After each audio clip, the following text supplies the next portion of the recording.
Welcome again, everyone, to the Rhode Island State Council on the Arts Project Grant for Organizations web workshop.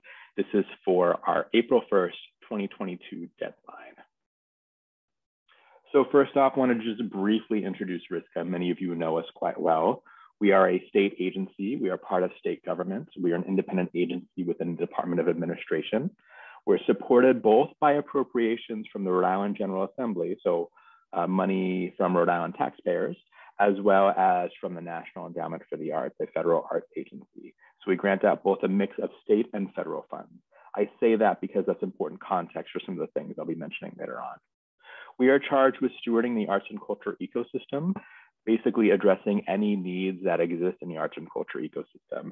As the organization's program director, I am particularly responsible for the needs of nonprofit arts and culture organizations within the arts and culture ecosystem.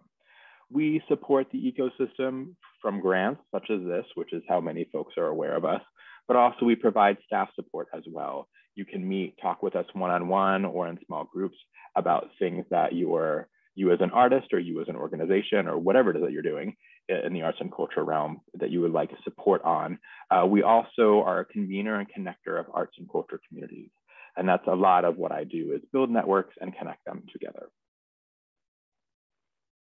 Didn't introduce myself properly yet, but my name is Todd Trebour. My pronouns are he, him, and his, and I am the organization's program director. So again, responsible for the organization's portion of our ecosystem and its stewardship.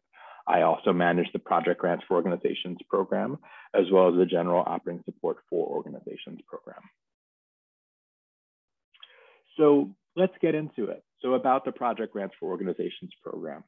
This program provides up to $3,000 in support of arts and culture projects that are relevant and meaningful to Rhode Island communities, a community or communities.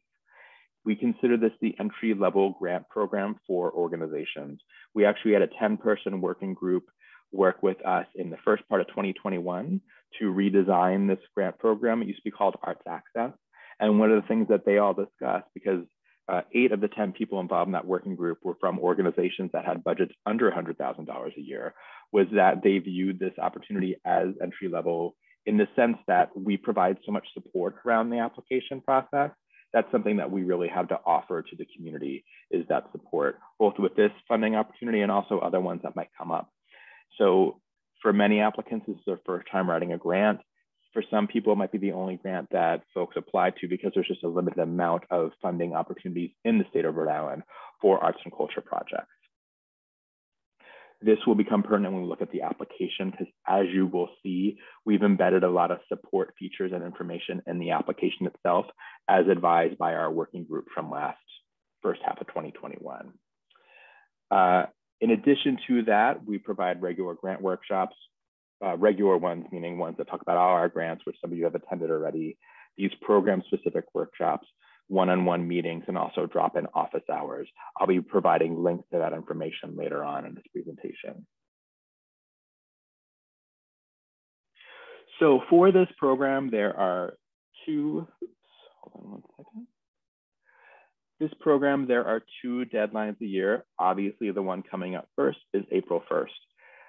The other one is October 1st, and those are the same deadlines year after year, so it's not hard to forget those.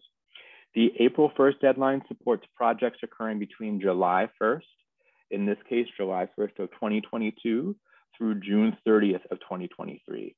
So the entirety of the state's upcoming fiscal year. The October 1st deadline is for projects occurring, or at least the case with this October 1st, for projects occurring between January 1st of 2023 and June 30th of 2023.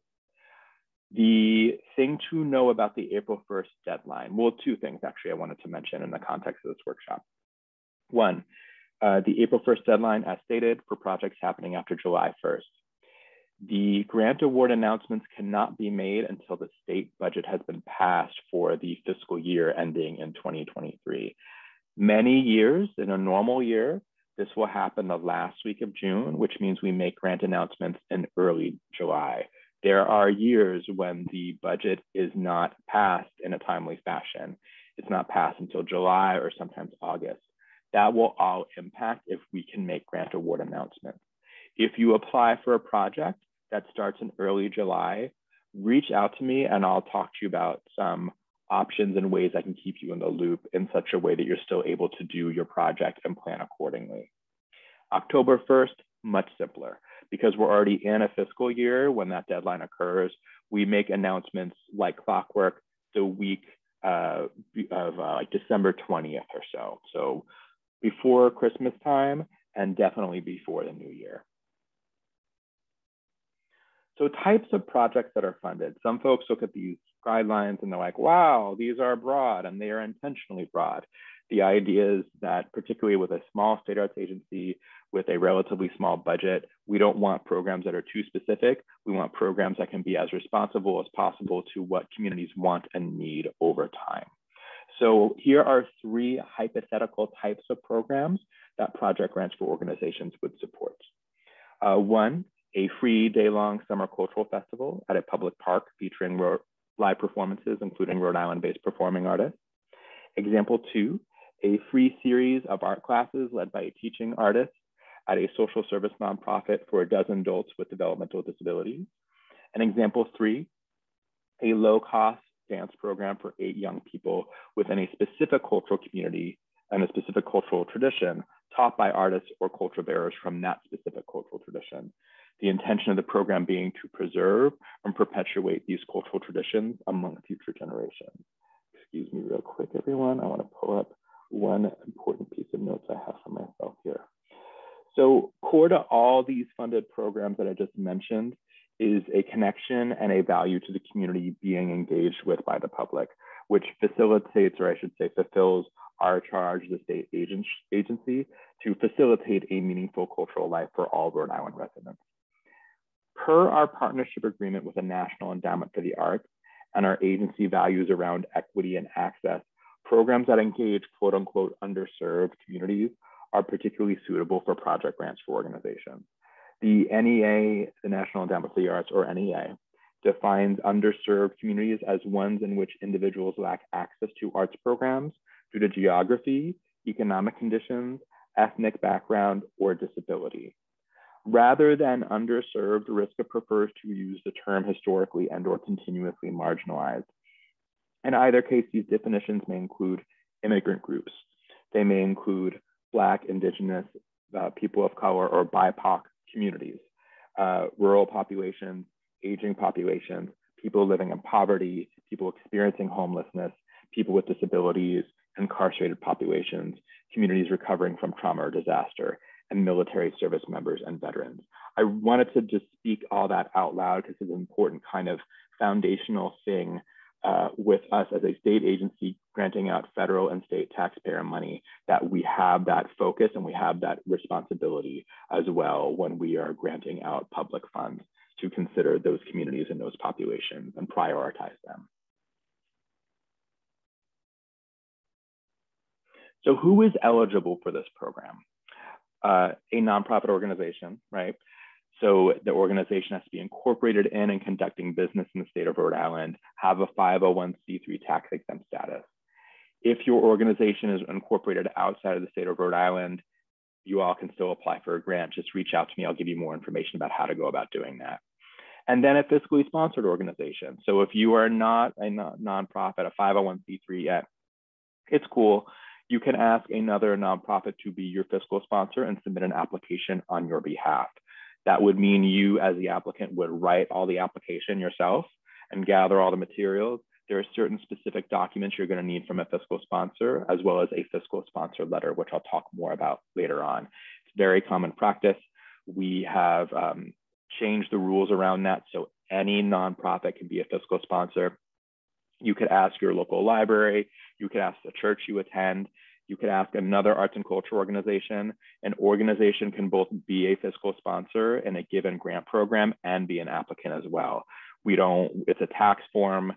It is a rule of the federal government that we have to grant out money to nonprofits, but we just want to see programs happen that are important to communities in those communities. It's not so specific about who exactly receives the check, as long as the money is going to the artists and the administrators executing that program. Other things for you to know before I get into some other details. Panel representation requirements. So I'm not going to go in depth on the panel process because that's covered in our general grant workshop, but I will give you little pieces of information here and there. There are a group of 5 Rhode Island residents who comprise a panel. Those 5 residents change each cycle. We're always recruiting panelists. So if you're interested in being a panelist, some of the people on this call today have been one, which is awesome. Please feel free to email me and I can give you more information about that. We have requirements in terms of representation. We need to be very cognizant when we curate these panels to have statewide representation, have people from different parts of the state, Aquidneck Island, South County, et cetera. So know that that is always a feature of our panels. We also have in our guidelines the requirement that 2 of our panelists be BIPOC identifying individuals, Black, Indigenous, or people of color identifying individuals. And we also have the requirement that 1 person be a practicing artist that fits the RISCA definition of practicing artist, which you can see in our guidelines. The grant awards are up to $3,000. Partial awards are very common because in this program, we get a lot of applications from around the state. We don't necessarily get that many applications from around the state in the same way as we do in this program. And because of the desire to ensure that we are touching every community in the state with grant funds or engaging them with projects supported by RISCA funds, we have that requirement in terms of, we have a partial awards as a really healthy option. In a typical cycle, April 1st cycle, and again, things have not been typical very much lately, I'll get around 65 to 70 applications. Of those 65 to 70 applications, about 40 to 50% of those applications will be recommended for partial funding by a panel. About 5 to 10% of those applications will be recommended for full funding. So again, thinking about 65 to 70 applications, maybe between 3 and 7 of them will receive full awards. So you'll want to just be aware of that. You'll want to write your application to the ideal reality that you have in mind of when you're doing it, which might mean having full funding. But just know that it's a possibility that you'll receive partial funding. Only 1 application per grant deadline, except in the case of fiscal sponsorship. So as I mentioned, a fiscal sponsor can apply at the April 1st deadline for their own program. They can also fiscally sponsor other applications. And there's no limit on the number of applications the fiscal sponsor can sponsor. So we've had an instance where there was an organization apply for a project grant for organizations for themselves, and they submitted 2 applications on behalf of 2 separate projects done by different organizations that were not nonprofits. Again, it's just a tax form. It's not something we're obsessed with, If you receive a grant from RISCA, you have to credit RISCA on all your marketing materials. You'll learn more about that when you get a grant. There's a public acknowledgement page on our website that you will be linked to. All RISCA grants are contingent upon the availability of funds. So this was the bullet to remind me, if I did not already speak to it, to speak about the fact that, again, the state's fiscal year and the budget being passed affects our ability to announce grant awards. Grant applications are considered on a competitive basis. It's a competitive program. Again, as you heard me say, about 40 to 50% of applications receive funding, and most of that funding is partial. Notification. So I mentioned about the state's fiscal year already and how you can reach out to me if you have a project starting in July about ways in which I can give you some level of information about your application. If that's the case, if you're someone who you're applying for a project that starts then, you can reach out to me starting in June. Accommodation. So if you are someone whose primary language is not English, if you are someone who has a learning disability or other disability that means you require a particular kind of support in your application process, please email me and let me know. Please email me soon if this is something that applies to you, just so I have time to ensure I coordinate the appropriate level of support for you. Payments can take 8 to 12 weeks. That means 8 to 12 weeks from when you sign your grant agreement form after the grant announcement has been made. We used to say 6 to 8 weeks, but because of staffing shortages at the state, we're seeing that things take longer. So unfortunately, payment processes do not occur in our office. They occur outside of our office. So You will notice if you run into any payment issues or have questions about it, it sometimes takes us a minute to figure it out because we have to kind of track things down from where we are with what information we have access to. And lastly, just underscoring, because this comes up sometimes, that it is a requirement for any program funded in the Project Grants for Organizations program and all RISCA programs to occur in ADA compliant spaces, meaning wheelchair accessible spaces. Having said that out loud, there is one grant program that uses solely state funds for artists open studios where there's not that same level of requirement. But for anything funded in Project Grants for Organizations, absolutely. There are some nuances there. And if you have a question about that, reach out to me and I can discuss the nuances with you more then. It has to do with offering parallel, similar options, et cetera, et cetera. I won't get into it now. It's a bit of a rabbit hole. Starting your application. So here's all the things you're going to need to start your application.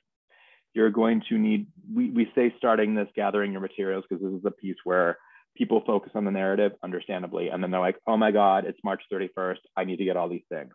Get all these things now. So first and foremost, a 501c3 determination letter.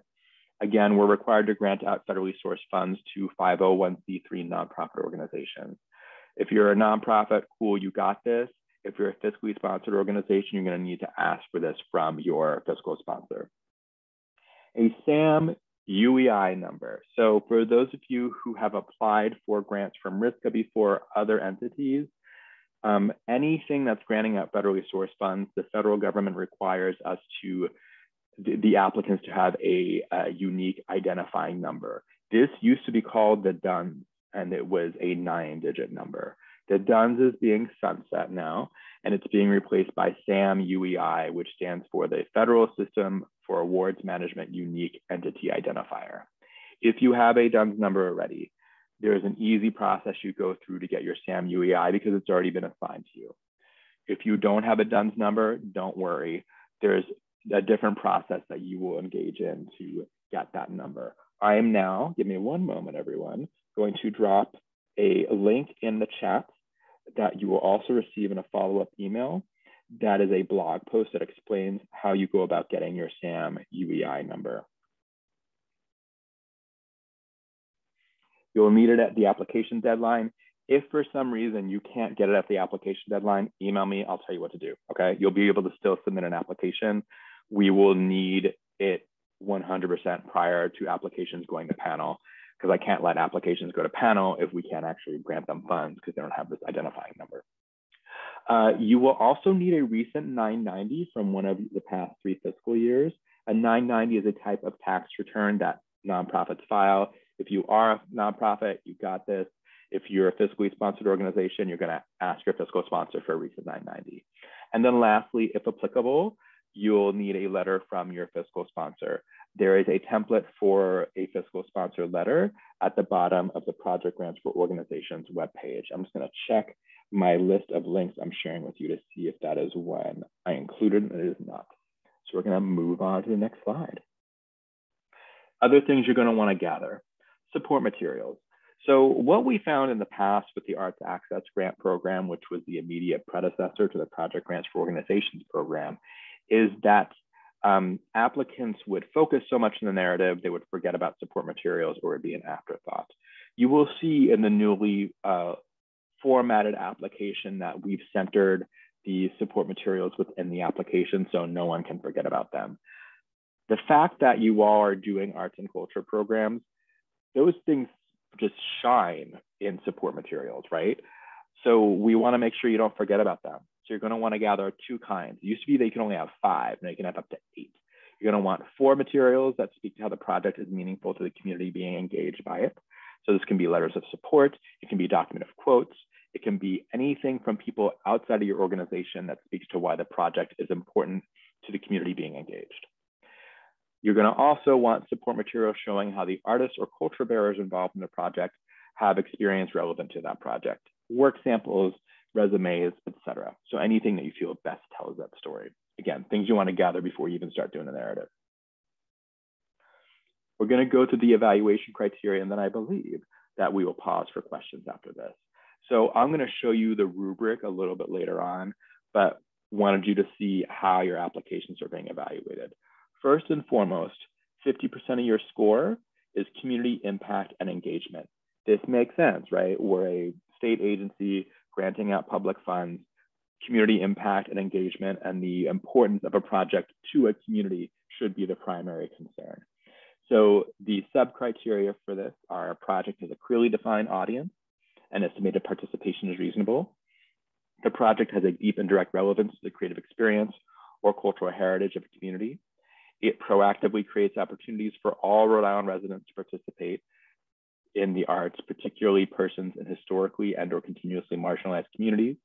That's a list that I read earlier on that you will also see in the guidelines and repeated in the application as well.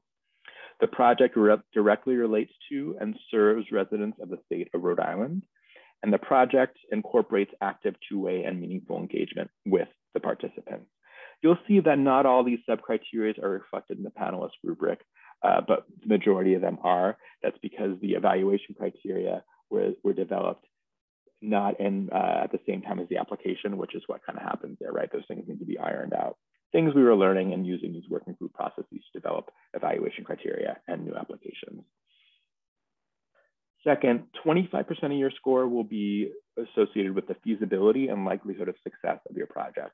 So the fact that your application states clearly what's happening, when and where, why, and how the applicant will be organizing, managing, doing all the things. That budgets are clear, detailed, and accurate, and the planned allocations of funds fits the project goals.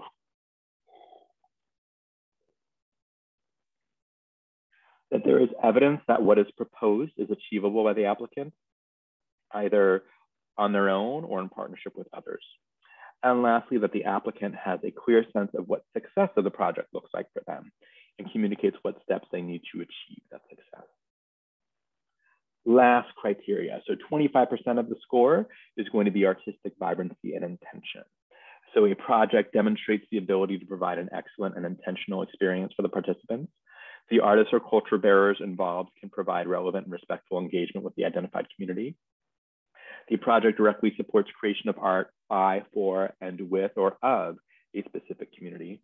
And the project provides opportunities to participate in arts and cultural experiences that are either not available or currently difficult to access for an identified audience. Not every project that submits an application to this program is going to do all the things that I've just talked about. Many of them will do some or a few, some will do all, but just know that don't look at this and be like, oh my God, my project doesn't do all these specific things. It's cool, right? In a way, this rubric or this evaluation criteria is describing and trying to lead us towards idealized projects, you know, the ideal kind of project that is supported by state funds.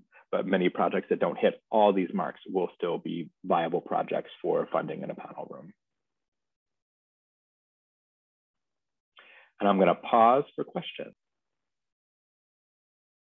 All right, so we're now going to look at the application together. I'm going to log in using my login that I made for, oops.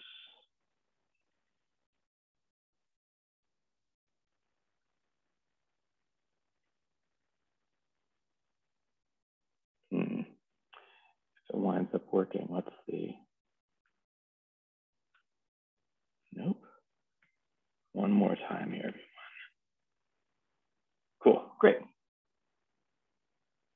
All right, so what'll happen when you want to apply is if you want to find the link to access our grant system, what you're going to actually do is go to our webpage, risca.online or www.arts.ri.gov. You'll go to our grants page.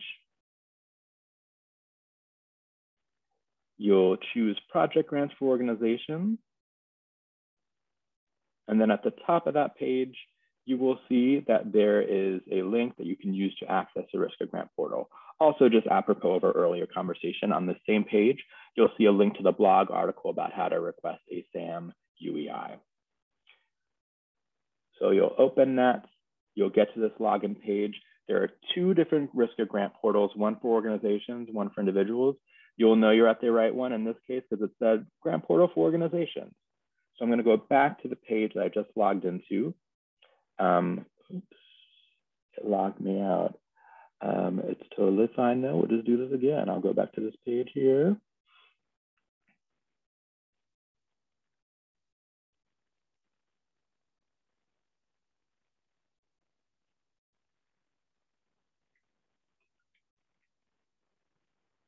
All right, so you create a login. If you don't have one already, it's very simple to do. If you have existing grants out, the page you will be brought to will look slightly different. It'll say applicant dashboard, and it'll have your current pending grant proposals listed. If that is the case, you will click on the blue apply button at the top of the page, and it will bring you to this page that you see here now. So, oops. 1 second, everyone.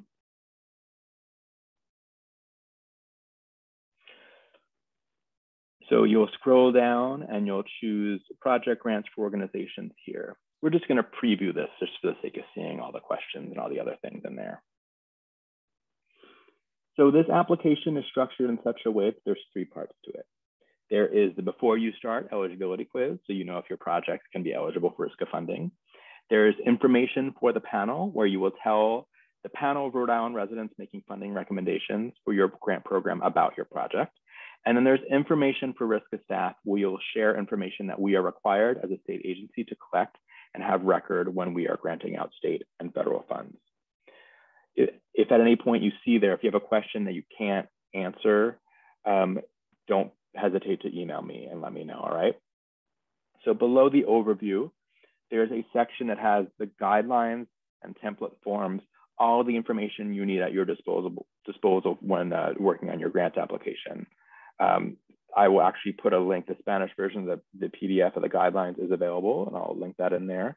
The project budget template, which you absolutely need for this application, and the evaluation rubric that I was mentioning that the panelists use, something that you can look at as well, and it can assist you in completing your application. And lastly, the fiscal sponsor template letter that you can use and modify to your needs if you are using a nonprofit as a fiscal sponsor for this application. The eligibility quiz, we're just getting a sense of, are you a nonprofit? Are you fiscally sponsored? Is your project in an ADA compliant location? And just having you attest to the fact that you're not trying to do a program in which you would use the funds for things that are federally restricted. So that list of things there are things that you cannot use risk of funds for. It's rules from the federal government. You can absolutely, because I don't want this to trip anyone up, you might have a project in which you have hospitality expenses. That is okay. You just can't use risk of grant funds for that. And it's very clear in the budget the things you can and cannot use risk of grant funds for. Then we're going to go on. You see there's 2 sections, introducing your project, information for the panel, and then information for the panel of the application. Introducing your project, you're just going to tell the panel what is the name of your organization or group, what is your mission, the name of your project, and then a project summary. It says 2 to 3 sentences. And note there, we also let you know that the reason why we ask for this is that if you get a grant award and we promote it through a press release, we use the summary you provide us with on public record. So you want to be sure it's in the 3rd person and that it's specific and clear about what it is that the grant will support. It's also important for you all to note that panelists are reviewing anywhere between 20 and 30 applications in a setting. So that means, like I said, when I get 70 applications at the April 1st deadline, I actually have 3 panels, and I randomly assign applications to each panel. When they're having their panel discussions, they'll have read your applications and pre-scored them prior to meeting together. When they're meeting together, we read the project summary before we discuss your application. So having it be clear is also important there and specific, because it's a way of reminding the panel about your application and kind of recentering them in the application. So remember that it has that usability as well. And then lastly, you'll just put the amount of money that you're requesting. In information for the panel, we start up by telling you what the panel typically looks like, what our rules are in terms of representation. And as I've said earlier, you know, the amount of applications they review and how many panels we typically have in a cycle. Panelists are oriented, and this is a relatively recent thing. We've been doing it for the past few years. We provide an implicit bias training for panelists. We also orient them to the grant program and how to access the applications they're reviewing, how to read a project budget, which is something we'll talk about later on. And then we review the grant program rubric in a very similar way to which I'm going to review it with you all now. The idea is that we give panelists the same information that you all receive, so everyone's on the same page, or hopefully is on the same page. You'll see that with each of these questions, there's character count limits, but we've also indicated ideal length of answers. This came from our working group we worked with last spring, where they had the experience and they were empathizing with other applicants of like not wanting to have character counts that restrict you too much, because then you're stressed out about that, but then just understanding how much information to provide. So follow the ideal response length and you'll be golden. Again, remembering that panelists are reading a lot of applications typically. So being concise and trying to function within the response lengths indicated is ideal. So the first question, you just summarize the project you're doing. Describe what you're doing, when and where it's happening, who is involved. You'll talk more about them as individuals in a later question, and then what the intent or inspiration for the project is or what. You're then going to talk about your community. Remember, again, community impact and engagement is half of your score here. So who comprises the community being engaged with by this project? And why is it relevant and meaningful to them? You'll also share, as it says, how you're working with the community to carry out this project, if that's an element of your project. If it's not, it's okay. And then you're going to want to include relevant demographics and geography of your identified community in your response. That link there actually links to an information page. I would generally pull it up, although it does not work well in a screen sharing context to do so. But what I will say is you can click on that link and a resource page opens up that describes what we mean when we say demographics, and also resources that you can turn to for describing that for your community. So links to the census, and also links to something called United States zip codes that provides these really awesome snapshots of the demographic breakdowns of zip codes, again, that you can use to inform your answers there. After that, remember those 4 support materials showing how a project is meaningful to a community? Bam, you're gonna provide those here. You have 4 options, right?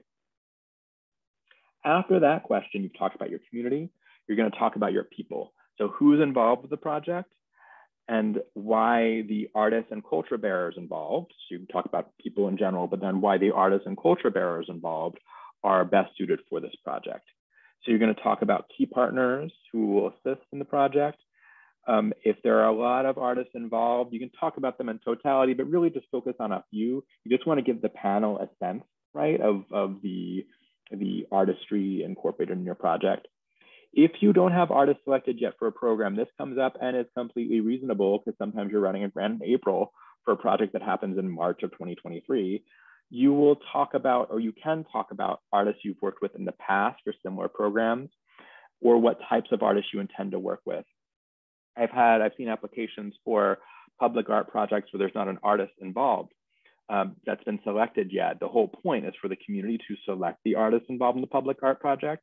That's cool. In that scenario, you would just talk about the kind of artists that you're looking for, qualifications, parameters, and the community engagement process in determining that artist.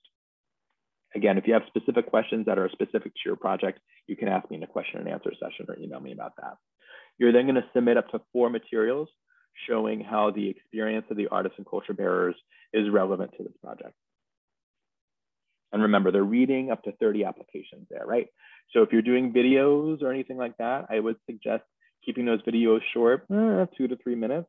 Or if it's a longer video, just indicating, hey, watch the video from this point in the video to that point in the video. If you're incorporating written work like a play, having just samples of it, don't put all 100 pages, select 2 or 3 pages, right? Just think about their bandwidth for reading all these applications.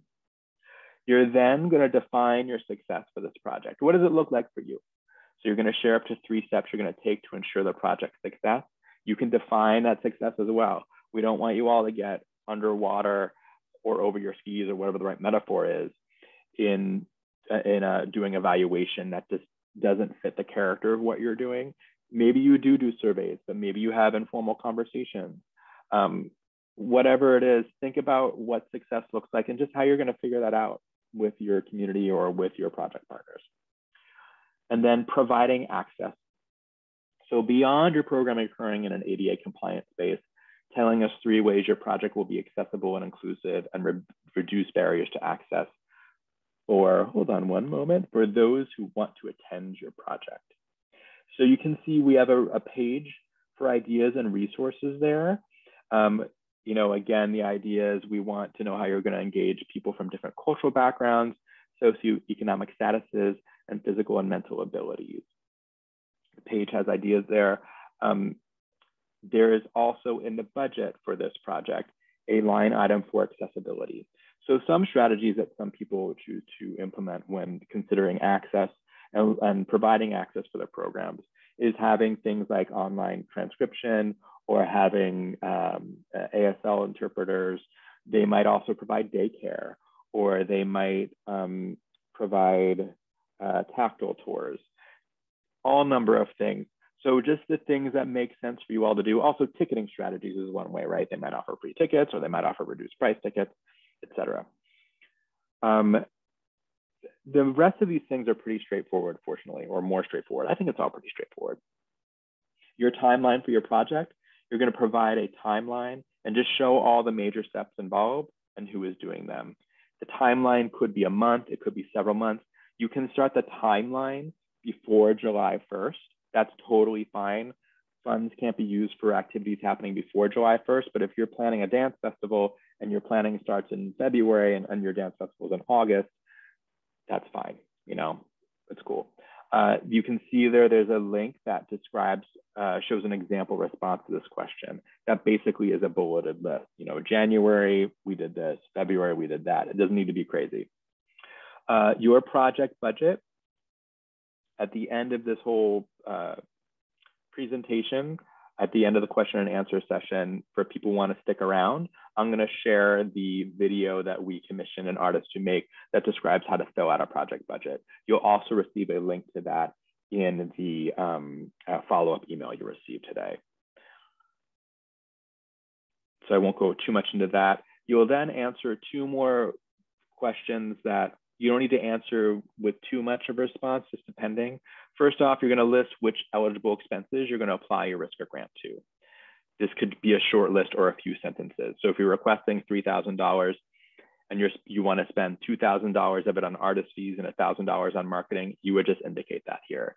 All this question is for us to be sure you're not spending the funds you're requesting on something that you can't, that's restricted federally. And there's a reminder there of what you can't use risk of funds for within the application. Lastly, you will see in the project budget, for those of you who have applied for risk of funding before, it used to be that there was a column where you would list in-kind donations, meaning donations of goods or services from a third party unassociated with a project, so not from a board member, et cetera, but from someone in the community. We've made this simpler. We've taken it out of the budget, and you can just list those things here. If you know how much those things that were donated are worth, great, you can put it in. If you don't, it's fine. So if you're doing a project where you have a community arts center donating space for 5 days, you could say the community arts center I'm from Tucson, Arizona, I'll just say that for now. From Tucson, Arizona, no, this is Rhode Island. Community arts center in Providence, Rhode Island donated 5 days of rehearsal and performance space to us. If you know how much that space would normally cost, you can put that there, but just putting that there is enough. The point of this is just for panel to see the different ways in which a community is supporting your project. If you don't have any in-kind support, don't sweat it. Many people don't, it's fine. Again, it's another way of showing community support for a project. The rest of this is fortunately pretty boring and stuff that I don't want you to freak out about. This is all just information for risk of staff, meaning me. So eligibility documents, again, things I mentioned, the 501c3 determination letter, the SAM UEI, the 990. And then another section that asks you to identify who your state, House, Senate, and congressional representation is. I'm going to take a moment to talk about this because this is really important. We have a lot of people in our community who talk to us and value the advocacy we do for the arts and culture community. Technically, we don't advocate, we educate. We're prevented from advocating because we're a state agency. We can't advocate for our own budget. We can provide you all with the tools to do so. If you all cannot rattle off the top of your head who your state House and Senate representation is, you'll want to change that because you want to invite them to everything you do. The way in which you make a case for the arts and culture community is by letting our legislators know about the work you're doing, inviting them to attend if it's something that they can attend, or just letting them know what's happening, communicating the value of it. That's something that should be a regular part of your practice, whether or not you receive RISCA funds. Obviously, doing this helps RISCA's budget, it helps us prove the case for value. But more importantly, as we saw in the pandemic, when you have a seat at the table, then you get served. And the way you get a seat at the table is by building those relationships with your legislators. So please, please, please do that, whether or not you receive a RISCA grant. It's just important for the state of the arts and culture ecosystem in Rhode Island broadly. Okay, off the soapbox now. So that's information related to that. And then lastly, information for RISCA staff. You can see there, I say answer the following questions to the best of your ability. So this is information we have to collect. It's not necessary. It's not anything a panel will see. It's just necessary for reporting. Answer it the best you can and ask me questions if you have them. Know that I check this for you all to make sure it makes sense, and I'll reach out if there's questions about it. Okay. So that is it. Again, there's a bunch of drop-down fields there. You will sign the assurances page when you're done, and you will turn this grant in. So I'm going to pause really quick and then pull up the panelist rubric. All right, so as I mentioned, there is a rubric that our panelists are oriented to use for their work and their evaluation.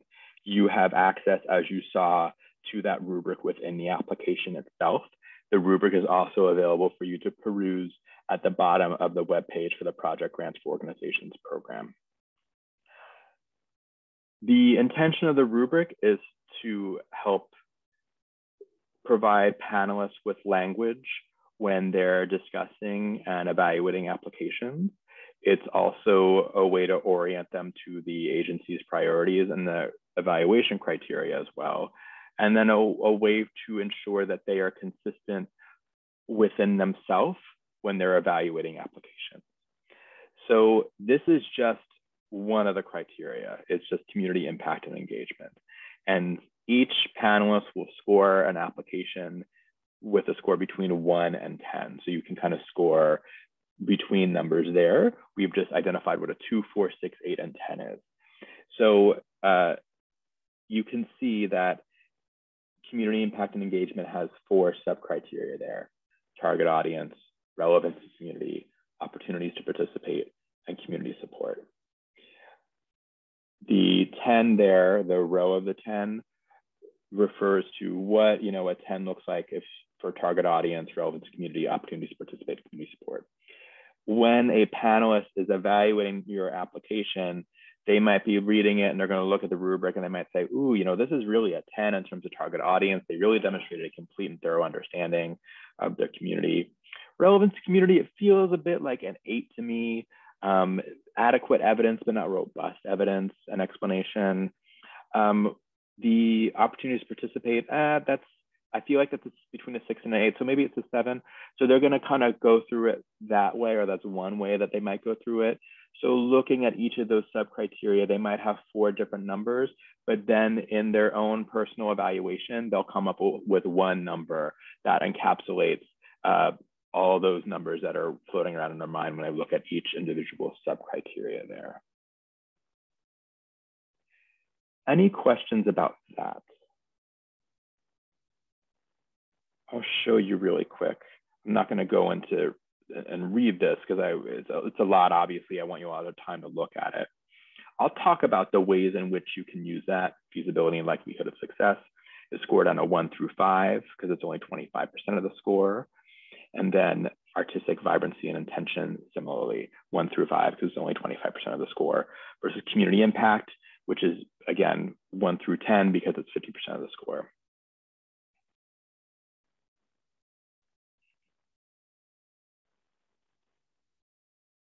All right, so we're going to talk about grant support opportunities other than this workshop that you've experienced, and then some other things for you to know, including some tips for filling out the application. So first off, and I'm going to drop this link in the chat, we have other opportunities other than workshops such as this. We have drop-in hours that you all can sign up for. I have a limited number of them this cycle. Unfortunately, as many of you know, we do not have an executive director at our agency right now. So we're a bit short-staffed. Additionally, because these programs are all new, I'm supporting 140 applicants this cycle when normally I'd be supporting 80. So time is crunchy there as well. So here's a link to a blog post that's in the chat for different support options. Again, I have some one-on-one support hours left. Something for you all to know is that for applications that are started by March 24th, around then, I send an email through the grant system to anyone who started an application. And I say, hey, do you want me to read your draft of your grant? Sign up for a time here. You can sign up for a time for me to read a draft for your grant. I basically will go into the system in the back end and I can look at your grant that's there if you'd like, or you can send me a document, that's fine. When you sign up for a time, you do not need to be present at that time. That is a way for me to organize my own time. I just use that half hour to read as much of your application as I can and then send you feedback. If you wanted to, you can email me after you sign up for a time and be like, hey, thank you for doing this. Here are the things I really have questions about, and ask me to kind of focus my thoughts. And I'm happy to do that. Otherwise, I'll just give you like general feedback. Lastly, we have an Arts Administrators of Rhode Island Facebook group. I've seen many people who are already on that in that group in this call, but it's free, not free. It's open for anyone to join. It is a peer support group. I post a lot of resources there, funding opportunities, professional development things for arts administrators. You can post your own information there. Don't post arts and culture events. That's not the intention of that group. You can post job postings. You can post things if you're looking for someone to do something specific, or just general questions you have for one another. That's the intention of that group. So lastly, we do a whole slew of suggested tips with our general grant workshop, but here's some tips I have specific to this application. First off, read the guidelines twice. It's in the guidelines to read them twice. We rewrote them like an FAQ, understanding what questions were that we frequently got. It is a lot of information to digest, which is why I say twice. Maybe give yourself some time and space between both readings, but you should feel pretty grounded in the program once you've done that. Because my time is limited this cycle, if you have questions about your project's eligibility, email me a summary. Think about basically it being the first question in the application where it's the project summary question. Email me that, and I can usually give you a sense of, yeah, that fits for this program, or no, it doesn't. Or I'm like, can you answer these two questions for me? So I have a sense, so I have enough information to know if this project is suitable or not for this program, and you'll just do that. Start gathering your support materials now. Letters of support, anything coming from the community, get that now so you're not stressed out about that last minute. I always recommend, drafting answers to the questions offline and then cut and pasting them into the application when you're ready to submit. Or if it's an instance where you want me to look at it, you can also do it that way as well.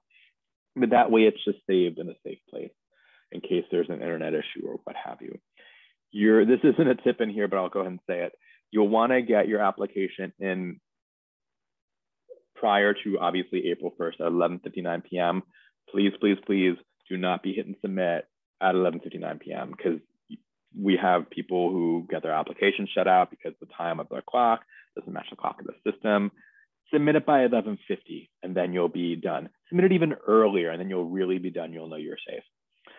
The rubric I showed you all, I would suggest that the rubric be something that you look at after you've drafted the application, rather than getting so caught up on it. It's something that you can use in later stages of drafting. A really great thing to do is have someone who is unfamiliar with their project read the application with that panelist rubric, or, you know, just read the application, because they're probably, I mean, they're similar to a panelist. Our panelists are, you know, people who live in Rhode Island who are interested in arts and culture. So they're probably gonna have the same types of questions that a panelist would have if, you know, about your project. And it's a way to ensure clarity too. When you're inside something or you're the person doing the thing, it's hard to know when you might be missing something or might be off base in some way, right? I think we all have that piece. All right, thank you. And I'll address that link issue. A few other random things for you to know about. We are offering an equity and access workshop series for small, mid-sized, and volunteer-led organizations. They're free workshops. If you can't attend live, we will have recordings available for most all of them. You'll still need to RSVP. The link is in the chat. I'm going to drop it right now, but you will also see it in a follow-up email. We're almost done. Oh, yes. So if you have questions beyond what you've heard, obviously contact me. Clearly, I like talking to people and enjoy my job. So thank you. I'm going to shut off the recording now, and we will take a look at the budget video after I've answered any questions that you all have, for anyone that wants to stay and watch the budget video.